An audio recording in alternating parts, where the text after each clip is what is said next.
Merci. Merci pour ta présence. Merci pour ta grâce. Merci pour ton amour pour nous. Merci, merci papa. Merci papa. Merci pour la liberté que tu nous as accordée dans le nom de Jésus. Merci pour la liberté, la vie que tu nous as accordée dans le nom de Jésus. Merci papa. Est-ce qu'on donne une main d'applaudissement à notre Dieu, à Jésus et ce qu'il a fait pour nous?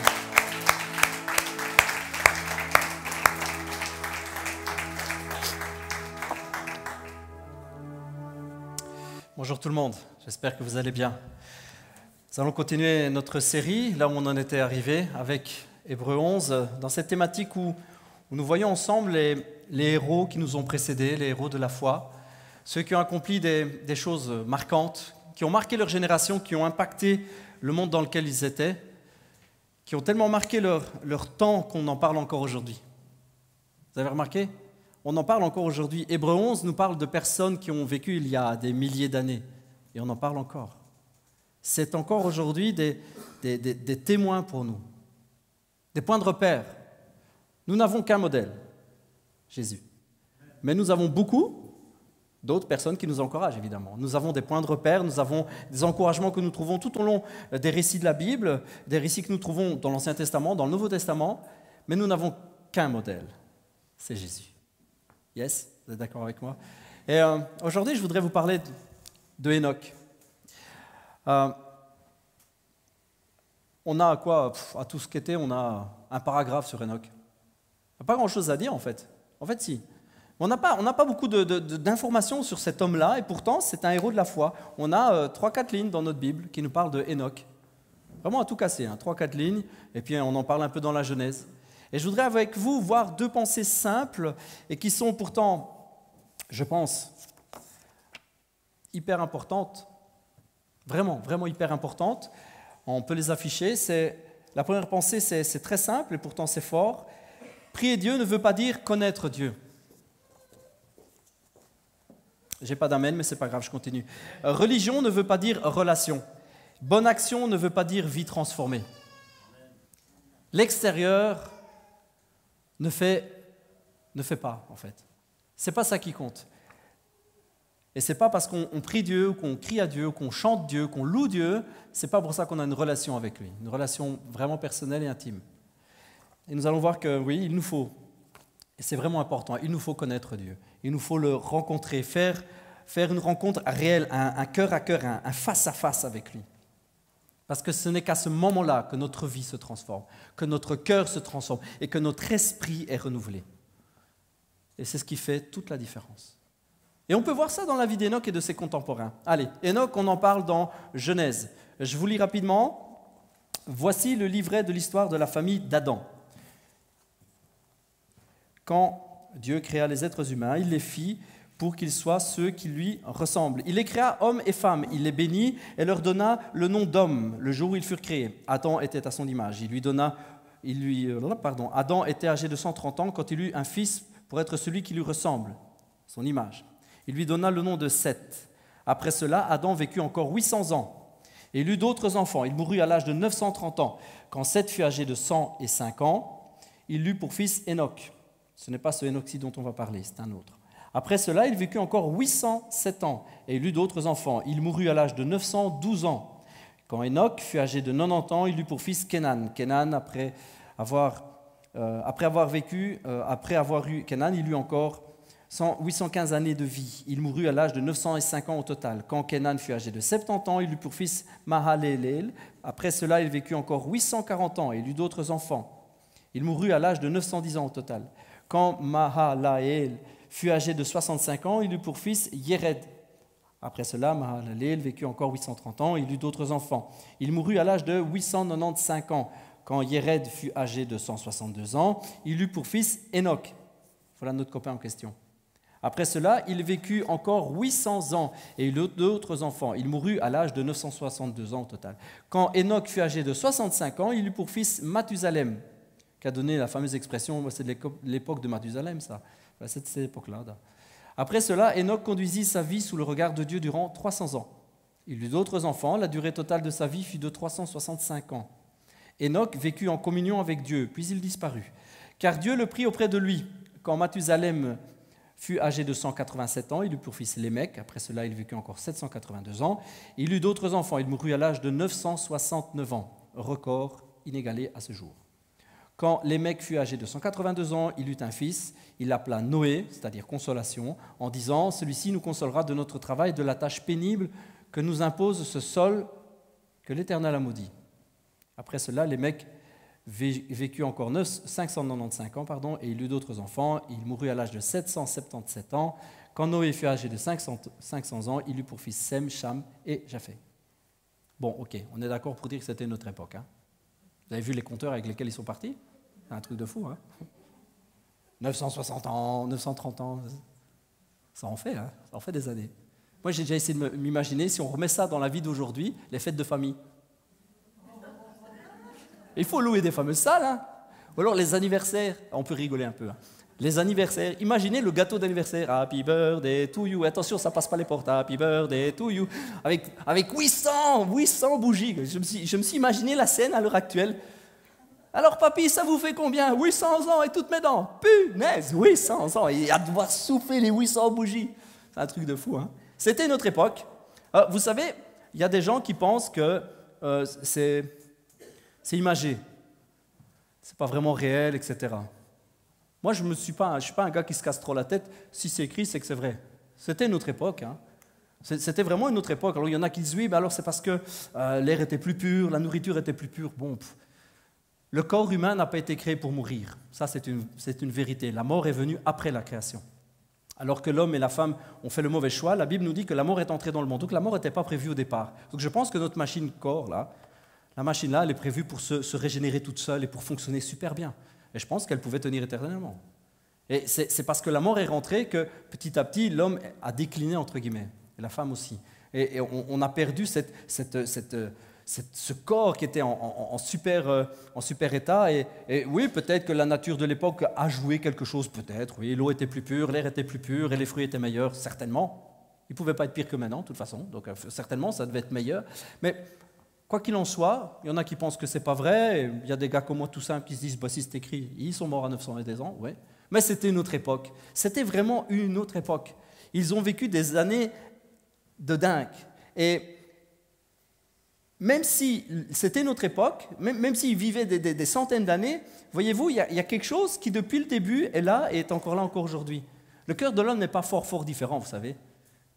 À l'époque, ils vivaient 900 ans, mais ils avaient quand même un gros vide à l'intérieur. Et on nous dit, juste un peu plus haut, je vous lis rapidement, qu'on a commencé à prier Dieu. Très très tôt, en fait, on a commencé à prier Dieu. On a commencé à prier Dieu avec la naissance du premier Enoch, le fils de Seth, c'est-à-dire le petit-fils, donc, le petit-fils de Adam. On nous dit, Adam s'unit encore à sa femme, et elle mit au monde un fils qu'elle nomma Seth.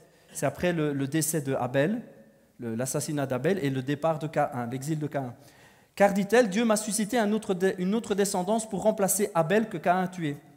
Seth aussi eut un fils qu'il appela Enoch, c'est le premier Enoch, et c'est à cette époque-là qu'on commença à prier l'Éternel. C'est à cette époque-là qu'on a commencé à prier. Le cœur de l'homme, c'était peut-être des papis en pleine forme, je ne sais pas s'ils faisaient du jogging ou de la muscu, mais ils avaient 900 ans, ils étaient en pleine forme, mais ils avaient un vide à l'intérieur. Et ça a toujours été le cas, voyez-vous. Et ils ont commencé à prier Dieu, ils ont commencé à chercher Dieu, ils ont commencé à vouloir entrer en relation avec Dieu. Et je vous rappelle, hein, on avait eu Adam et Ève, on a vu la semaine dernière en parlant, et même la semaine d'avant de Abel et de Caïn, on a vu que Abel avait trouvé le cœur de Dieu, avait réussi à trouver le chemin du cœur de Dieu, alors que Caïn ne l'avait pas trouvé. Et moi, ce qui me frappe dans cette histoire, ce qui me frappe dans ces premières lignes de la vie des hommes, c'est et Abel, ce qu'il a fait, qui en tient compte? Ça ne vous frappe pas, ça? On commence à prier Dieu, mais qui s'est rappelé ce qu'Abel avait fait? Qui s'est dit, on va refaire comme Abel avait fait? Parce que Adam et Ève étaient toujours vivants, on est d'accord. Hein, ils étaient à peine dans la fleur de l'âge. Hein. 130 ans, c'était des gamins. Hein, 130 ans, ils avaient peut-être encore un peu d'acné à cette époque-là. Je veux dire, à 130 ans, c'était vraiment des jeunes, quoi. Hein. Et certainement, Adam et Ève ont raconté à leurs enfants, ils ont parlé avec eux, etc. À Seth, et puis à Enoch, et puis aux autres enfants. Je veux dire, ils avaient enfants, mais Adam et Ève étaient toujours vivants. Hein. Adam et Ève étaient toujours vivants. On n'a pas l'info exacte sur Ève, mais Adam, on sait qu'il est mort bien plus tard. Il est mort alors qu'il avait 930 ans. Donc il a eu le temps de voir Seth, évidemment, c'est son fils, puis il a vu Enoch, et puis il a vu le suivant, et puis il a vu le suivant, il a vu le suivant, il a vu le suivant. Vous savez, Adam était vivant quand le deuxième Enoch est né. Vous allez voir, je vous ai fait une ligne du temps. Vous allez voir, c'est trop super. C'est trop super. Quand Enoch marchait avec Dieu, Adam était toujours vivant. Ah ouais, parce qu'Enoch, il est né aux alentours de l'an 600, je ne sais plus combien, et Adam est mort en l'an 930. Ah ben, il m'a devancé, tiens. Vous voyez, Adam, j'ai les chiffres, je me suis amusé à faire des calculs ce week-end, c'était cool. Enoch est né en l'an 622, il est décédé bien plus tard, en l'an 987, mais Adam était toujours vivant parce qu'Adam est décédé en l'an 930. Donc en fait, c'était des contemporains, ils habitaient même certainement dans le même coin. Ils se voyaient, ils se côtoyaient. Et à cette époque-là, qui s'est soucié de ce qu'Abel avait fait? Moi, ça m'a frappé, je lis ça, je dis, mais et quoi? Ça a servi à quoi tout ça? Ça a servi à quoi que Abel rencontre le cœur de Dieu, qu'il réussisse à connecter avec papa? À quoi ça a servi? À quoi ça a servi? On nous dit, on commença à prier Dieu. Alors, juste aller voir la racine du mot prier Dieu. Prier dans ce texte original, c'est kaora. Kaora, ça veut dire appeler, crier, invoquer, inviter. Les hommes ont commencé à appeler Dieu. Ils ont commencé à l'appeler, à essayer de le faire venir. Mais qui s'est soucié de la manière dont Abel l'avait fait? On a commencé à crier, ouais, ô Dieu, ô Éternel, ô Créateur, je ne sais pas le nom qu'il lui donnait à l'époque, mais ils ont commencé à appeler Dieu. Et dans sa racine, dans sa traduction de racine, on peut trouver à Kaora la traduction réciter. C'est fort, hein? Ils ont commencé à réciter des trucs, à essayer des formules, à essayer des noms, à essayer de le toucher, à essayer de l'appeler. Mais qui s'est rappelé de la manière dont on le faisait? C'est dingue. Qui a retenu la vie d'Abel? Qui a retenu ce qu'Abel avait fait? Et moi j'ai l'impression, vous savez, je lis ça et j'ai l'impression que la religion est née à cette époque déjà. Déjà, la religion est née. On avait un Abel qui avait trouvé le cœur de Dieu, on avait un Abel qui avait réussi à rentrer en communication avec Dieu, qui avait réussi à rentrer en relation intime avec Dieu. Dieu agrée ce qu'il fait, Dieu lui dit qu'il est d'accord avec lui, puis Dieu rentre en relation avec Caïn pour lui dire « Caïn, suis le chemin de ton frère, ne te rebelle pas, ne te fâche pas, je ne te veux pas du mal, je t'aime et je me soucie de toi, je veux juste que tu vois, ce n'est pas la bonne manière. » Et puis ça tourne au vinaigre, Caïn se fâche vraiment, il tue son frère, Abel est mort, Caïn est exilé, il s'en va, il abandonne tout, il laisse tout derrière, il s'en va dans le pays de la désolation, il s'en va loin, loin, loin de la face de tout le monde, de la face de Dieu. Et quoi? Et pourquoi ne pas essayer de reprendre le flambeau en disant, bon ok, Abel avait été apprécié de Dieu, et puis Caïn, ok, on sait tous qu'il est parti, mais maintenant, voilà, des années que ça s'est passé, pourquoi pas reprendre cette direction? Non, j'ai l'impression que la religion est née avec cette époque-là. Et si on essayait de faire des récitations, pourquoi ils ont pondu cette idée-là? Et si on essayait juste de prier, de crier, de dire des choses? On ne nous dit pas que Dieu leur a répondu. Hein. Vous remarquerez bien, on ne nous dit pas que Dieu leur a répondu. Dieu avait donné le chemin, Dieu avait approuvé Abel, il avait approuvé la manière dont Abel avait fait les choses. Et on voit vraiment qu'il n'y a aucun de ces hommes-là qui est rentré en intimité avec Dieu. Aucun de ces hommes-là n'est rentré en cœur à cœur avec Dieu. Et je pense vraiment qu'ils n'étaient pas du tout en relation avec Dieu. La Bible nous dit à ce moment-là qu'ils ont commencé à appeler Dieu, à crier à Dieu, à invoquer le nom de Dieu. Ils ont commencé à réciter même des choses sur Dieu, mais on ne nous dit pas que Dieu a répondu. Et moi, je suis même certain qu'ils n'avaient aucune relation avec Dieu. Parce que la vraie preuve d'une relation avec Dieu, c'est une vie transformée. C'est une vie qui change. C'est une vie qui change. Et ces gars-là n'avaient pas une vie qui avait changé. Le monde était monde, ça commençait, la roue commençait à tourner, la civilisation était en train de s'installer. Les gars étaient ce qu'ils étaient, c'est tout. Ils ne s'occupaient pas. Et d'ailleurs, un peu plus tard dans l'histoire, on ne va pas le lire aujourd'hui, ce n'est pas le sujet du jour, mais un peu plus tard dans l'histoire, Dieu va dire, en voyant l'époque de Noé, les hommes ne pensent Franchement, ils pensent qu'à leur nombril du matin au soir.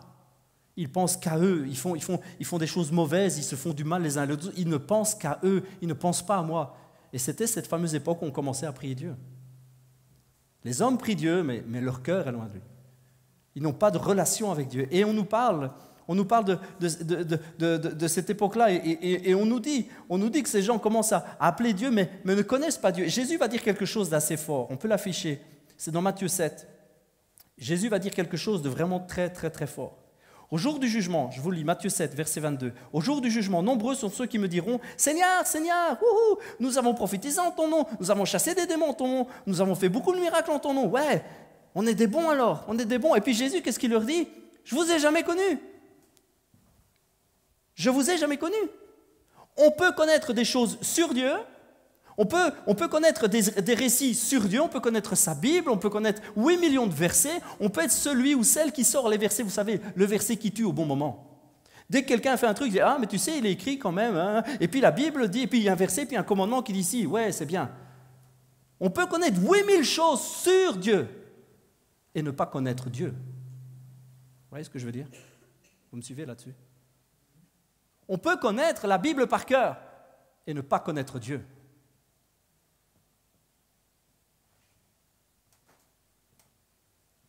Et là où on voit que ces gens ne connaissent pas Dieu, c'est ce que Jésus dit. Il leur dit, allez-vous-en, vous qui pratiquez le mal. Pourquoi pratiquent-ils donc le mal? Pourquoi ils sont toujours en train de pratiquer les choses qu'il ne faut pas pratiquer? Parce que leur cœur n'a pas changé. S'ils avaient une vraie relation avec Dieu, s'ils étaient connus de Dieu, et s'ils connaissaient Dieu, et si Dieu les connaissait, leur vie aurait changé. Parce que connaître Dieu, je vous le dis, connaître Dieu, ça vous change un gars, ça vous change une femme. Connaître Dieu, avoir une relation avec lui, et scoop de l'après-midi, vous pouvez même connaître Dieu sans connaître par cœur votre Bible. Si. Ouais. Oui, vous pouvez juste connaître Dieu avec l'évangile de Jean, il n'y a pas de stress avec ça, c'est cool. Lisez votre Bible, c'est bien. D'accord, c'est cool, c'est bien, c'est même bien de l'apprendre. Mais la réciter sans connaître Dieu ne vous amènera nulle part. Juste un peu plus tard dans la nuit, parce que vous allez lire longtemps, et ça vous donnera des mauvaises nuits. C'est tout. C'est tout. C'est quand même dingue. Jésus est en train de dire, il y a des gens qui connaîtront la Bible sur le bout des doigts, qui feront des tas de choses en mon nom sans me connaître. Et vous savez, il y a une telle puissance, on le chantait tout à l'heure, il y a une telle puissance dans le nom de Jésus que ces gens-là utiliseront le nom de Jésus et des miracles se feront.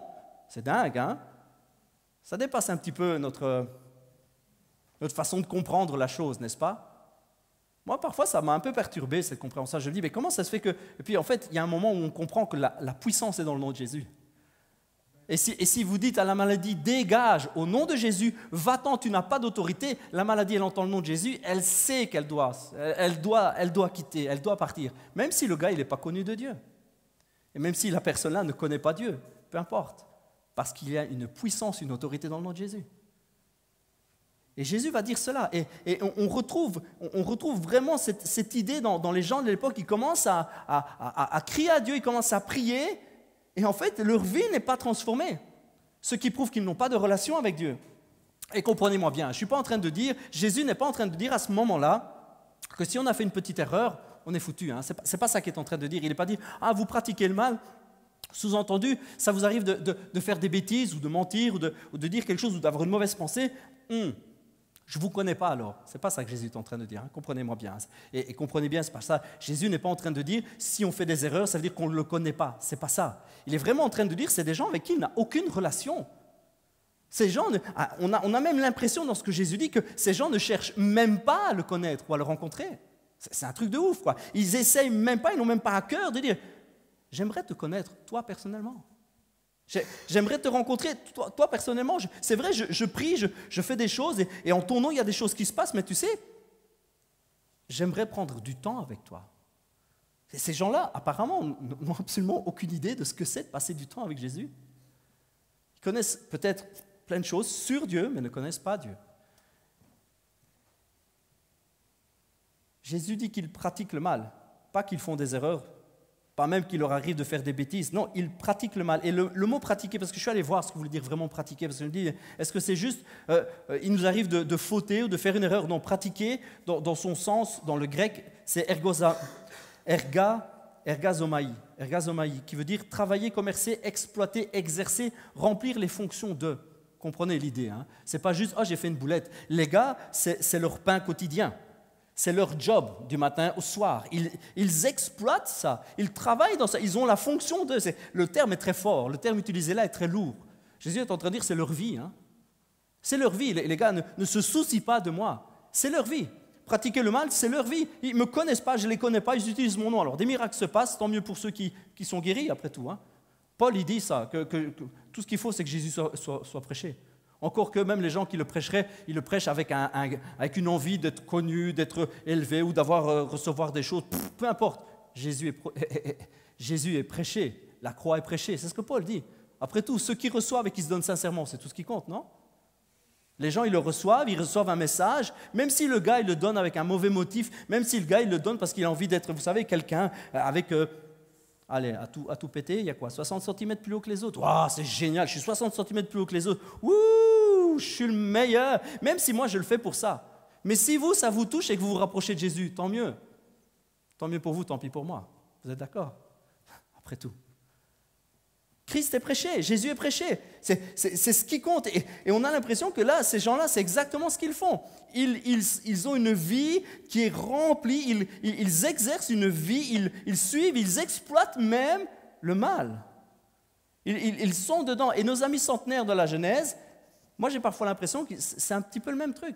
Voyez-vous, ils sont là à vivre, ils ont entendu parler, les récits, ils se les racontent en soirée, parce qu'ils n'ont pas le cinéma, ils n'ont pas le wifi, ils n'ont pas le kicker, ils n'ont pas le billard, ils n'ont même pas les cartes. Ils n'ont vraiment rien à faire le soir, à part se mettre autour d'un feu et de causer. Vous êtes d'accord avec moi? On imagine bien qu'à cette époque-là, ils n'avaient pas grand-chose à faire que compter les étoiles et les brins d'herbe. Donc, qu'est-ce qu'ils font? Ils causent. Donc, c'est sûr que de génération en génération, ils se racontent les choses. Ils se racontent comment ça s'est passé, comment c'était les histoires du jardin. J'imagine encore Adam et Ève, ils ont 400 piges, là ils ont 400 ans, il y a une fête de famille, bon, ils commencent à être vachement nombreux, il va falloir louer une plus grande salle. Et puis ils sont là, et puis ils se racontent, et puis on demande encore à Adam, c'est pas toi le premier? Ben si, c'est lui le premier, c'est toi l'ancien. Raconte encore comment c'était, j'imagine. Raconte, oui, il y a des choses à raconter. C'était, si vous aviez connu le début. C'était... Et puis les choses se racontent. Et puis il y a eu Abel, il y a eu Caïn, puis on sait, Caïn, il a disparu. On ne l'a plus jamais revu. Il est parti au loin, puis voilà. Et puis Abel, lui, il avait fait un sacrifice. Et on a dû le raconter, j'en suis sûr qu'ils ont dû le raconter. Mais les gens ne s'en sont pas souciés. Apparemment, invoquer l'Éternel, c'était suffisant pour eux. Parler du bon Dieu, c'était cool. Et on croit au Créateur, oui, il y a un Dieu là-haut, c'est lui qui nous a créés. Apparemment, il ne vient plus, on ne le voit plus. Mais oui, si. Adam, il est là pour le dire. C'est le seul qui est né sans nombril. Il n'y a pas de cordon ombilical. Vous avez jamais pensé à ça? Mais il n'avait certainement pas de nombril. Ça vous fait rire, mais certainement pas qu'il en avait. Et il avait les abdos lisses. Si, c'est lui le premier. On l'appelle le sans nombril. En le disant, ça me fait rire, mais... Preuve vivante qu'on a été créé, lui et sa femme, ils ont le ventre plat. Et il vous le dirait que Dieu nous a créés et qu'il le connaissait à l'époque. Mais ça fait quoi, 300, 400, 500, 600 ans?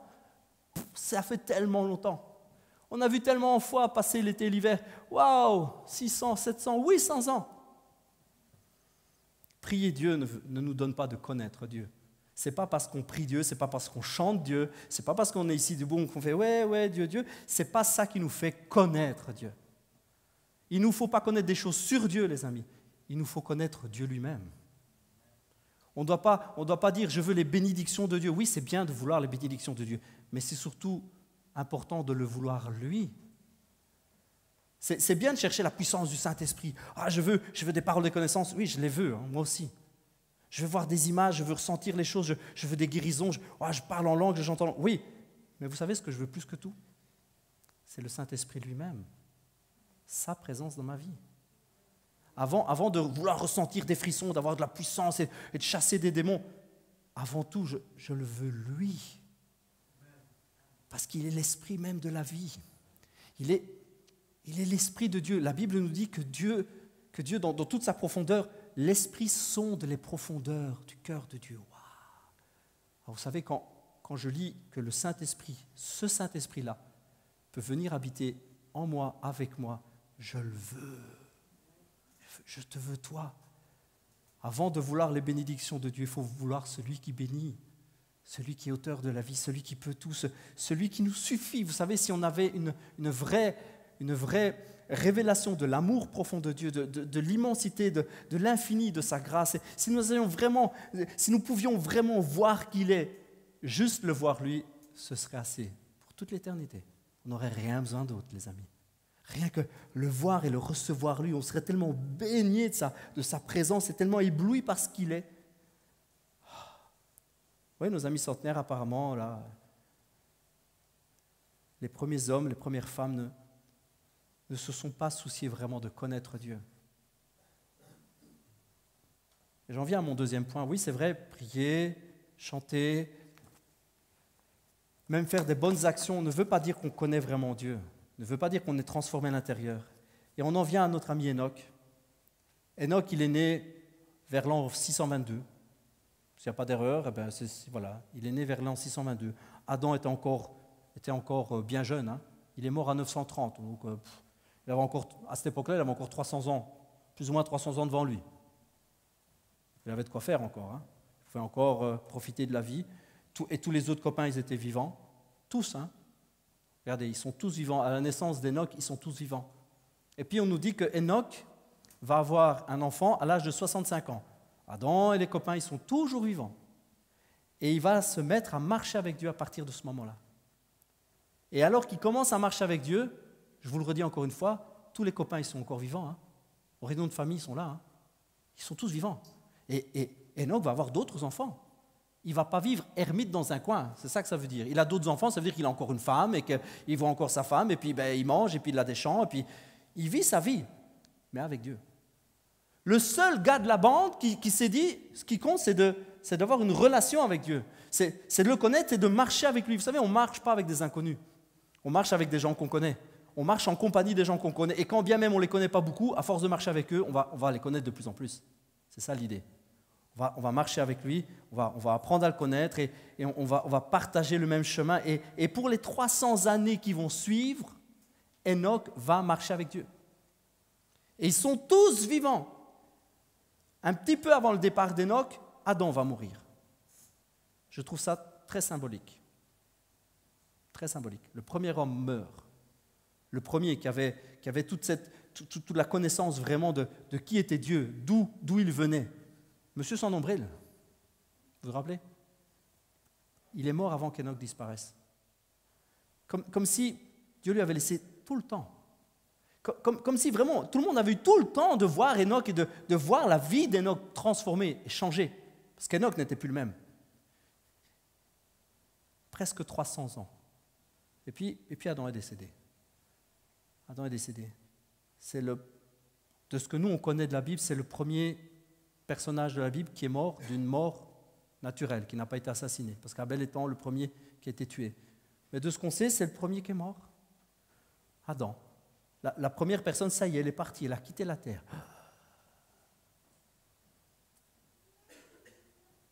Et il ne s'est jamais trouvé que Enoch pour marcher avec Dieu. C'est un truc assez dingue. Et la Bible nous dit que Enoch va conduire sa vie, il va mener sa vie en communion avec Dieu. Ce n'est pas juste des récitations, ce n'est pas juste des prières, ce n'est pas juste que Enoch prie le soir avant d'aller se coucher ou juste avant de prendre son pain frites. Ce n'est pas ça qu'il fait Enoch. Ce n'est pas juste qu'il dit il n'y serait pas, et puis voilà, c'est cool, quoi, je suis chrétien.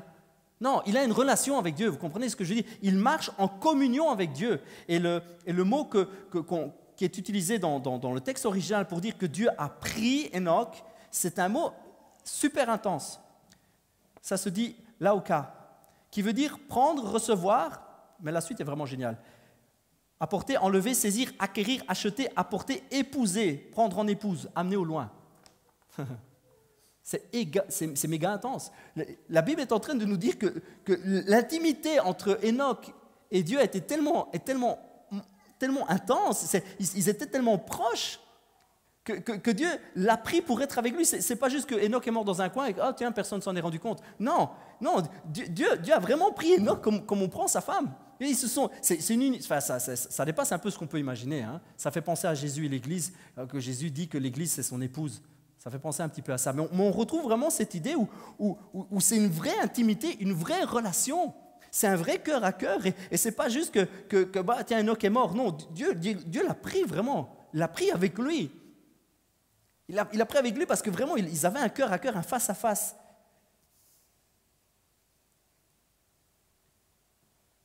Enoch est devenu porté disparu. Il a disparu. Il a été pris auprès de Dieu et c'était le seul qui avait une vraie relation avec Dieu, qui marchait vraiment avec Dieu. C'est le seul qui croyait vraiment. Voyez-vous? Voilà ce que nous dit Hébreux 11.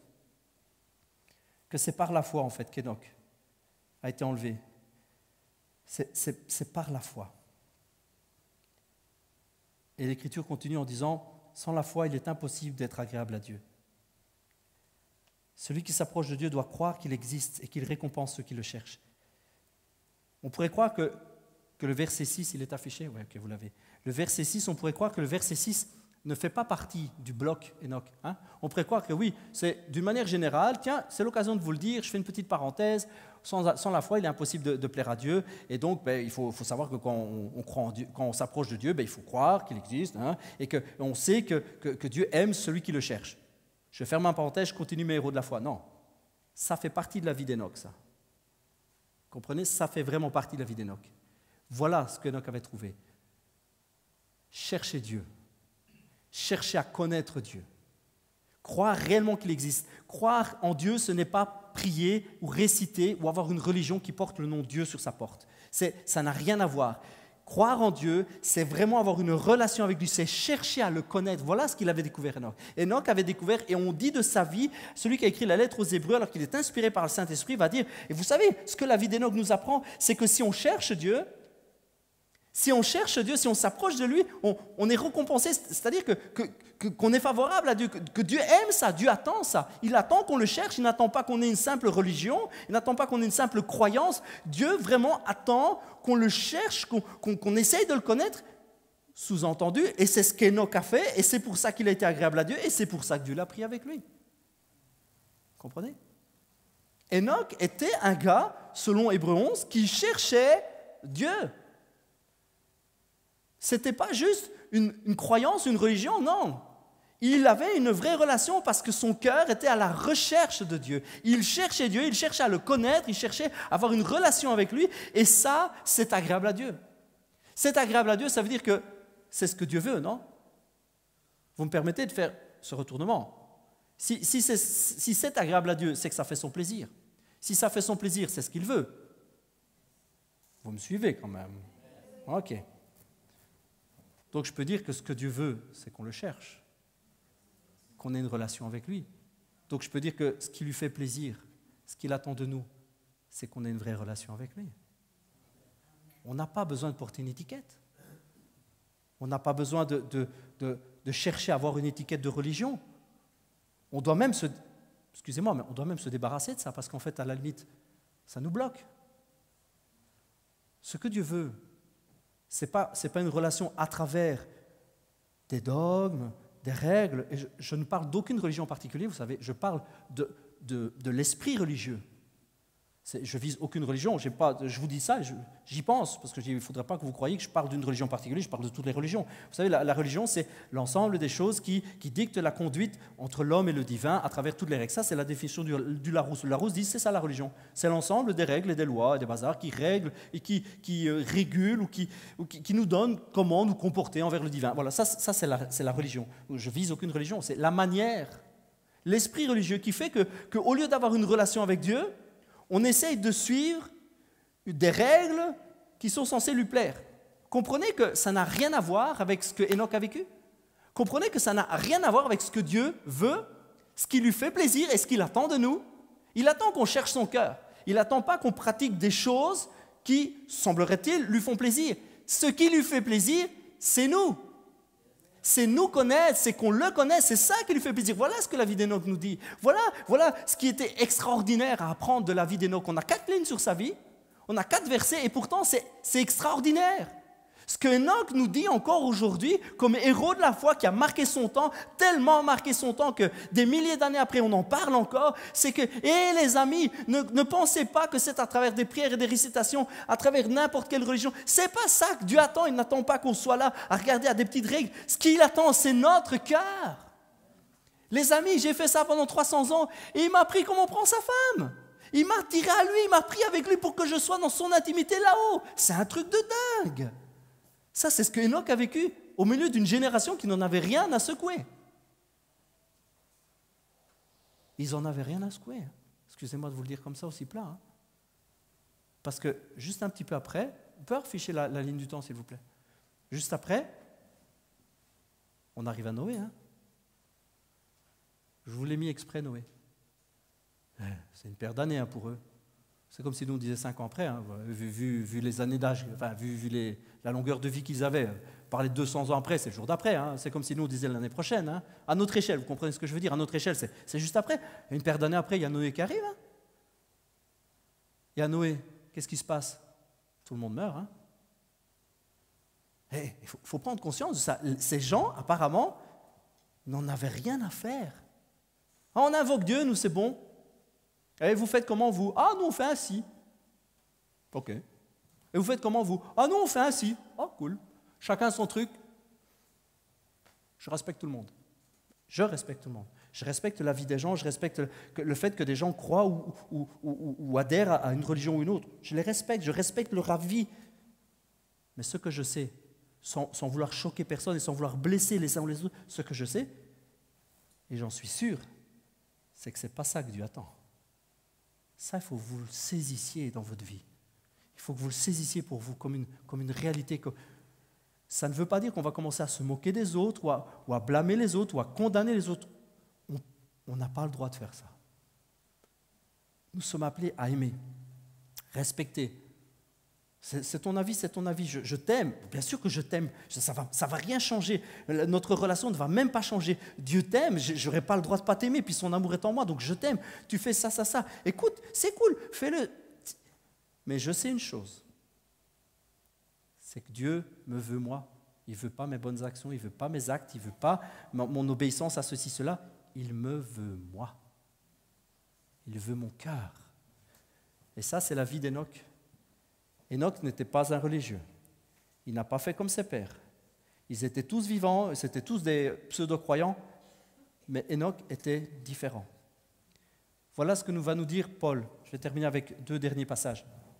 Et après, on va chanter et on va se quitter là. Voici ce que va dire Paul à l'église qui est à Rome. Il va leur dire qu'il faut vraiment avoir un cœur à cœur avec Dieu. Il faut se laisser transformer par lui. Ce que Dieu attend de nous, c'est que nous le connaissions, qu'il puisse nous connaître. Et vous savez, pour connaître quelqu'un, il faut une ouverture de part et d'autre. Je ne peux pas connaître quelqu'un s'il ne m'ouvre pas son cœur. Et cette personne ne pourra pas me connaître si je ne lui ouvre pas mon cœur. Elle pourra connaître des choses sur moi, elle pourra connaître les choses qu'on dit de moi, des habitudes sur moi, mais elle ne connaîtra pas mes sentiments ou mon cœur si je ne lui ouvre pas. Vous êtes avec moi? On ne peut connaître quelqu'un que s'il nous ouvre son cœur. Je connais mon frangin Andrés parce qu'on ouvre nos cœurs l'un à l'autre. Je connais mes beaux-parents, je connais Tano, je connais un tas de gens ici. Parce qu'on s'ouvre le cœur l'un à l'autre. Ça veut dire qu'on baisse sa garde, ça veut dire qu'on accepte d'être fragile parfois les uns face aux autres. On accepte de se montrer tel qu'on est. Et en se livrant aux autres, en acceptant d'ouvrir notre cœur, on apprend à les connaître et ils apprennent à nous connaître. Et vous savez, ça ne fait pas qu'on s'aime moins, au contraire, on s'aime de plus en plus.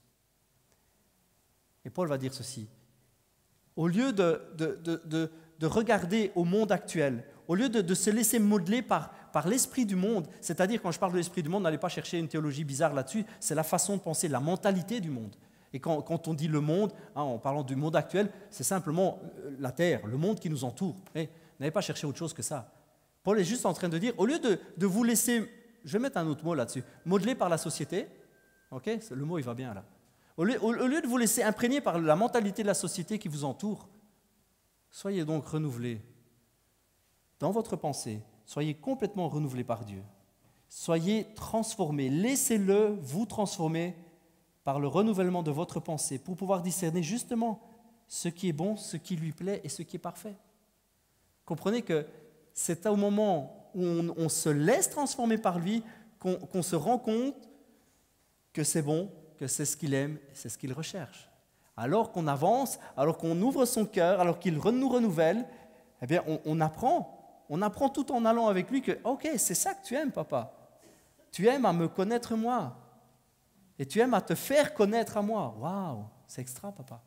Et au fur et à mesure qu'on se donne à lui, le monde entier de l'époque n'a pas réussi à modeler Enoch. Vous comprenez? Enoch ne s'est pas laissé modeler par l'esprit de la société, de la civilisation qui était autour de lui. Il a été différent. Il est resté différent. Il ne s'est pas laissé changer par la mentalité de l'époque. Mais il a appris à connaître Dieu. Et cette rencontre avec Dieu l'a changé. Et de la même manière que Enoch a disparu, ici je vous donne une image, de la même manière que Enoch a disparu alors qu'il marchait avec Dieu, on retrouve cette idée que notre nature, qui est tellement empreinte de la pensée de la société qui nous entoure, ce côté-là de nous disparaît au fur et à mesure que nous marchons avec Dieu. Vous me suivez? Nos mauvais sentiments, notre manière de penser, notre orgueil, notre égoïsme, tout ce qui touche à la société, parce que je ne suis pas magicien en vous disant que je ne suis pas un grand devin en vous disant que le monde est égoïste, n'est-ce pas? Les gens regardent à eux. Allez, je vous la refais. À part Adam qui ne pouvait pas regarder son nombril, tout le monde regardait son nombril, d'accord? C'était le moment de la replacer. Mais les gens ne regardent qu'à eux. La plupart des gens ne regardent qu'à eux. Et cet esprit-là, cette mentalité n'a plus de place au fur et à mesure qu'on marche avec Dieu et qu'il nous transforme. Et à la manière que Enoch, en marchant avec Dieu, a disparu, on retrouve cette idée qu'en marchant avec Dieu, notre façon de penser ancienne, notre orgueil, notre égoïsme disparaît. Au point qu'un jour, quelqu'un vous croise et vous dit « t'es plus le même ». J'ai connu Miguel avant, ce Miguel-là, il a disparu. Yeah! Là, je suis sur le chemin d'Enoch. Comprends pas. Un peu de temps avant, il était là, c'était Miguel le barbu, puis quelques temps après, c'est Miguel le barbu, mais c'est plus lui. Le fameux Miguel d'avant, enfin fameux, on se comprend, le Miguel d'avant, il n'est plus là, il a disparu. Pourquoi? Parce que le Miguel d'aujourd'hui se laisse transformer par Dieu. C'est beau, hein? Il nous transforme, notre ancien nous meurt, entre guillemets, et disparaît. Pour laisser place à quoi? C'est mon dernier passage pour aujourd'hui. Pour laisser place à l'image de Dieu en nous. Voilà ce que Paul dit, et c'est vraiment très très beau ce qu'il dit. Le Seigneur, il parle un peu plus haut dans le texte en disant, il parle du Seigneur et il veut dire c'est l'Esprit. Et là où il y a l'Esprit de Dieu, évidemment, l'Esprit du Seigneur, il y a la liberté. Et nous tous qui, visage découvert, alors qu'on se découvre et qu'on s'ouvre, qu'on fait tomber les masques et qu'on fait tomber les barrières, nous tous qui, le visage découvert, contemplons comme dans un miroir la gloire du Seigneur. Donc, je regarde l'image, c'est moi que je vois, dans le miroir, je me vois, mais je vois de plus en plus la gloire de Dieu parce qu'elle grandit.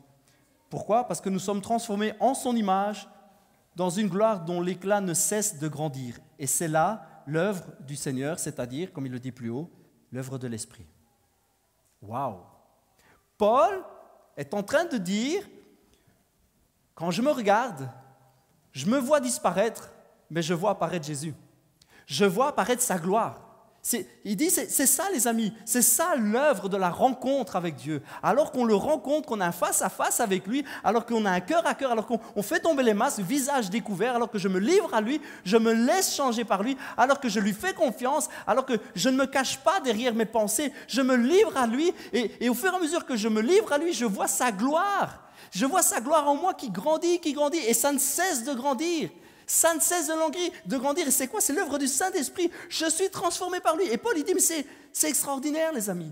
Parce que c'est son image qu'on finit par voir. Enoch a disparu. Vieux Paul a disparu, vieux Miguel a disparu. Tout ce que je vois, c'est l'image de Jésus qui grandit de jour en jour. Voilà ce que Dieu veut pour nous. Les amis, voilà ce que Dieu veut pour nous. Ce que Dieu veut pour Soigny, ce que Dieu veut pour le Hainaut, ce que Dieu veut pour la Belgique, ce que Dieu veut pour l'Europe, ce que Dieu veut pour le monde. Dieu veut un cœur à cœur. Mon ami Enoch, le héros, et je vais appeler les musiciens, on va chanter un chant ensemble. Notre ami Enoch, le héros de la foi, a marqué sa génération, a marqué son temps, a marqué l'histoire. Au milieu d'une génération religieuse qui citait Dieu, qui citait son nom, qui appelait son nom, qui priait, mais qui ne vivait rien avec lui. Au milieu d'une époque qui ne croyait pas vraiment en Dieu,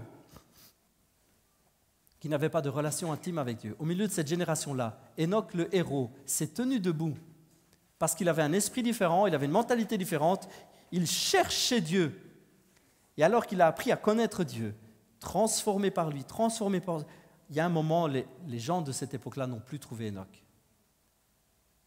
Que Dieu veuille, et il le veut, que nous disparaissions pour laisser place à l'image de Jésus, que nous soyons porteurs de sa gloire, que nous soyons porteurs de son image sur terre. On va chanter un chant ensemble. Et je vous invite à rester dans cet esprit de prière. On va chanter ce chant, mais on va se mettre vraiment dans cette communion avec Dieu. Ce que nous dit Paul, c'est que ce n'est possible que par l'action du Saint-Esprit, voyez-vous. Paul le dit, cette action, elle vient de l'Esprit de Dieu.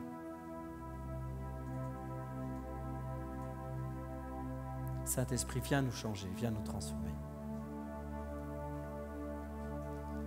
Nous tous qui sommes le visage découvert, papa, on est le visage complètement, on est comme on est, papa.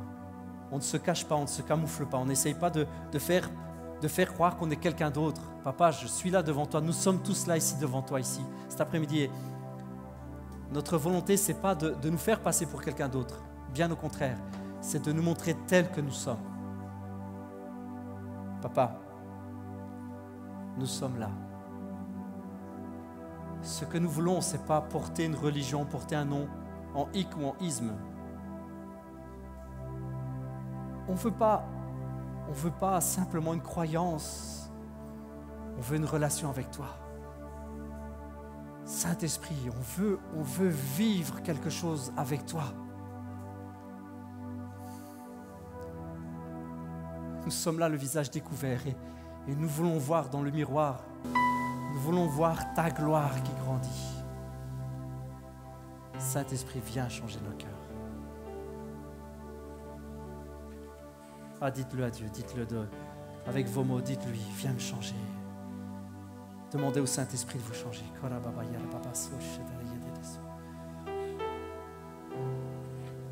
Visage découvert, comme vous êtes. Je veux apprendre à te connaître.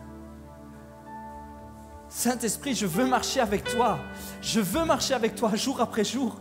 Je ne veux pas entendre parler de toi. Je ne veux pas entendre parler des miracles que tu fais sur un autre continent. Je veux marcher avec toi. Je veux te connaître toi. Je veux te rencontrer toi. Je veux vivre et marcher dans ta présence. Viens, Saint-Esprit, viens changer mon cœur. Viens. Viens, Saint-Esprit. Viens, Saint-Esprit. Viens, Saint-Esprit.